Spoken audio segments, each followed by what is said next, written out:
அந்த தீயில நீ இறங்கி வர்றியா? அண்ணா பார்த்தீர்களா என்னுடைய கணவன்மார்கள் சொல்லுகின்ற வார்த்தை?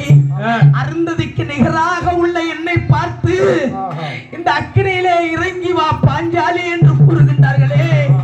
அம்மா, இந்த உலகத்திலே கற்பில் சிறந்தவர் பாஞ்சாலி என்று நிரூபிப்பதற்காக இந்த அருந்ததிக்கு நிகராக உள்ள பாஞ்சாலி கற்பு கரசி என்பதை நிரூபிப்பதற்காக அக்கினி வளர்த்து அந்த அக்கினியிலே நானும் இறங்கி வருகின்றேன். என்னை நாடி வரும் பக்தர்களையும் காக்கின்றேன். அண்ணா,